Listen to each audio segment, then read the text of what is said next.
Fuck this. I'm ready to be a TV star. I'm back. This is video 2 of 3. And this is all in preparation for my free on-camera class. The second one and the final one before pilot season starts.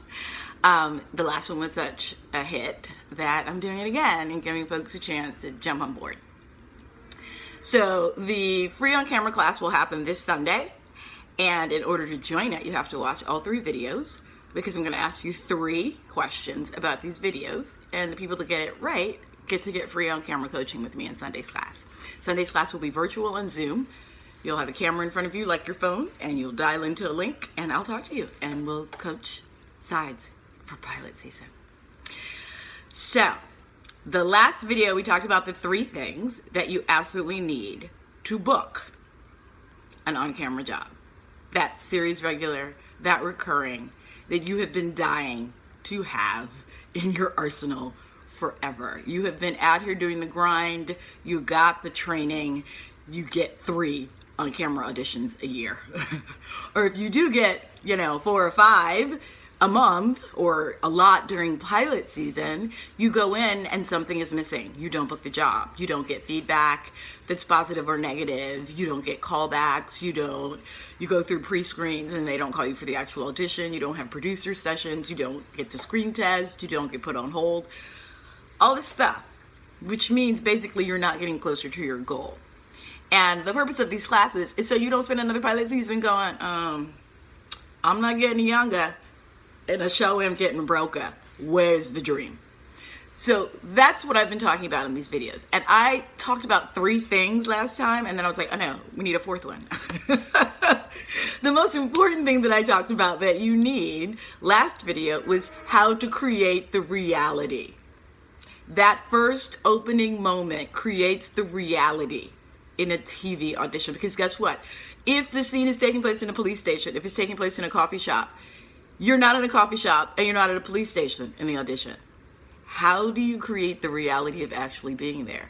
You're not a cop. What if you were a detective in the scene? How do you create the reality? Especially if it's not written in the text or you don't even have the script. And I talked about how this term, creating the reality, which is a TV acting term that I learned on set, doing a Bob Balaban movie. And it was really a very valuable thing for me. I also learned it again when I did Phoebe in Wonderland, and Felicity Huffman was like blowing up the set. She just knew so much about the camera. And she taught me this term, and she's like, go back, look at yourself when after a take, are you creating the reality of the place and time and set of circumstances that you're in? And so basically what I have figured out, this term, creating the reality, and when you get actor training, I was trained in Meisner at Rutgers, or I have my MFA, if it's Juilliard, NYU, wherever. The theatrical term is, what are your given circumstances? And that's great for theater text because the theater text gives you everything.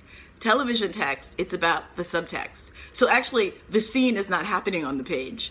It's happening psychologically, and the camera is trying to see that happen to you and not catch you lying, which is why given circumstances and creating the reality are super, super important. So if you want to learn more about that, go back to the first video or go to thedreamunlock.com and sign up right now, thedreamunlock.com, and we'll send you the first video. And I go into detail about creating the reality. So the second thing that I talked about, and I'm going to get a little woo-woo today, it's going to be very exciting, is how does the character, and this feeds into creating the reality, how does the character get what they need in this world? Because every scene is about getting what you need, especially in television. In television, there is a time factor that we have. You have an hour-long show, you have a half-hour show. You have to get through the plot. And that show has to stand on its own. What if it's somebody seeing the show for the first time, right? You have to tell a complete story, right? So that's why understanding how characters get what they need, that's why every scene is built like its own little play. People have an agenda. They are trying to get something based on how their character always gets something, which is why it's really important in TV and film. because you have to know who this character is in order to play them. You have to come in as a guest star knowing who they are. You have to know what their strategies are and be able to counter, right? Is this person a bully? Okay, is this person passive aggressive? Does this person use their warmth to get what they need?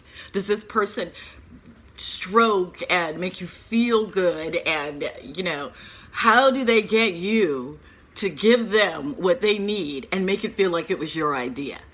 Every character, especially in television and film, because you've got shows that run for 10 years, right? They're really building a whole person in those characters. So understanding that, even for a guest star, it's important, because that life is not in TV writing. It's in the psychology of your performance. So now here's where I'm going to get a little woo, and some of you are already woo with me. I like to think of the psychology of a character in terms of astrology. Don't go there with me. It's important. Okay. In astrology, you have the person's sun sign, which represents the face that they show the world. That's how they appear. Cool, calm, collected, whatever, right? The moon sign is how they feel inside, and that's the part of themselves they don't show to the world. And then the rising sign are the set of strategies a person uses to get what they want in this world. When I read that in an astrology book, I was like, this is genius. This can help me as an actor. So call me crazy, whatever works for you. When I look at a character, I decide what their sun sign is. What's the face that they show the world? I'm cool, I'm calm, collected. Or I'm totally neurotic all the time and extremely needy. Say that's the sun sign, say that's the face. The moon sign is how a person really feels inside, but they don't tell anyone. They never share that. You have to really know them, right? So if cool, calm, and collected is my sun sign, my moon sign may be totally afraid of never being loved, right? That may be one of the characteristics of my moon sign. And that's the person that I never, ever, ever, ever, ever, ever, ever show to anyone, right? I'm telling you all my business. Anyway, so the moon sign has this sun sign that shows its face to the world, okay? That face that it shows to the world is to protect that moon sign, which is inside, all right? It's basic human psychology. I just like to think of it in terms of astrology. So, and then the rising sign are the set of characteristics about that personality that they put in action. How do they get what they want, okay? All right?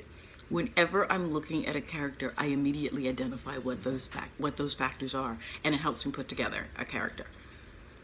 So knowing how somebody gets what they want, is it with language? Is it with guilt? How do they do it?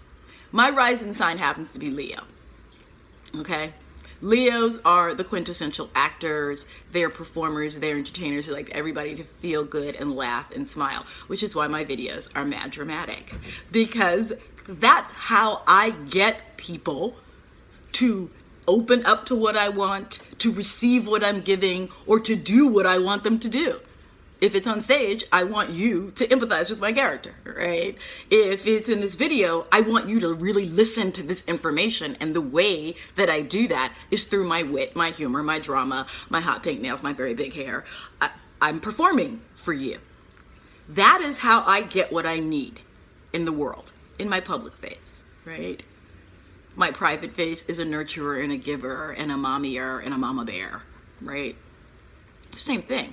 That affects character. That affects how I'm going to play a cop going into a scene, if those are the choices that I make, right?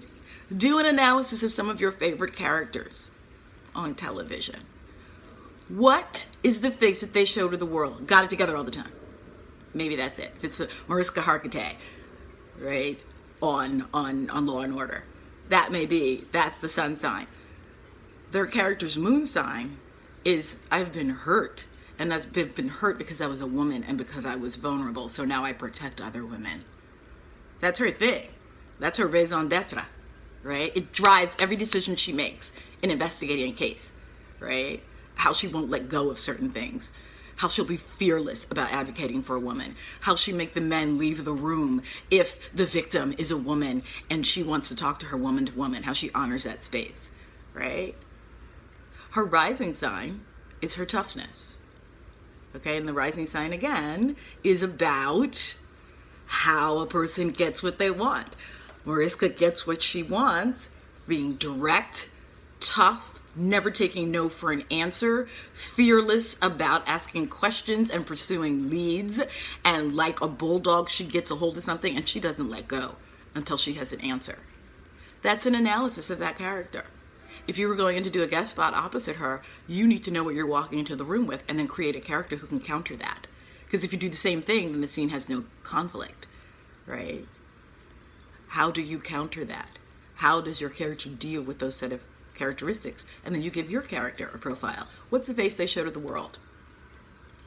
How do they really feel inside? Then what are the strategies they use to get what they want? I think astrology is fun because each horoscope has its own psychological profile, which if I say to myself, oh, okay, their rising sign is Virgo, I totally know how to go there.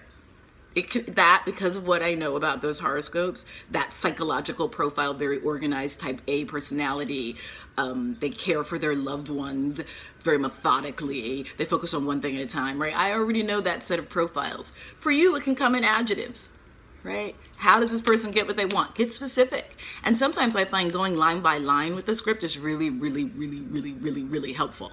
Because every line tells you what a particular action is that they're doing to get what they want. And you can use that to create a profile about this person. What kind of people do they love? You know, how do they like to have sex? All right. What drives them? What's their biggest fear? These are all great questions to help you put together that profile. This is super important with on-camera work. This is a profile you create for yourself. Get specific line by line how they get what they want. And then at the end, write down a profile for yourself, or better yet, speak it out loud and record it. So you start talking like a person that operates this way, a person that pushes people gently into a corner, right? A person who makes everyone feel like they are the center of the universe when they're speaking to them, right? That may be the profile you come up with for that particular character. But once you have that profile, it will make your audition unforgettable because you will have created a complex person, a deeply layered person. And nobody else is going to walk in and do that with that kind of specificity and detail, and they're not going to make the same choices you would. And it's because you're making a huge host of choices. You're creating a human being. That's the audition that gets the callback. That's the audition that gets the producer session. And let me tell you, getting that far, or the screen test, or getting pinned, getting that far is a super, super win. Because all the people you wow in that room keep calling you back every new show they work on. Right? That's how you make an audition that goes pladow, blood on the floor. This is all I have for you people now. This is it. The psychology of the character. What's that rising sign? So, if you want to see the first video, go to thedreamunlocked.com and sign up. When you sign up, you'll get sent the first video, and then you will be in the running for the free class this coming Sunday. Please comment in the bottom of the comments if you're watching this on social media, or email us, AprilYvetteThompson@gmail.com. Find me on Facebook, April Yvette Thompson. Find me on Twitter, April Y. Thompson. Find me on Instagram, April Y. Thompson. Tell me what you're thinking. Ask me your questions. Love you. Mean it. Let's do this.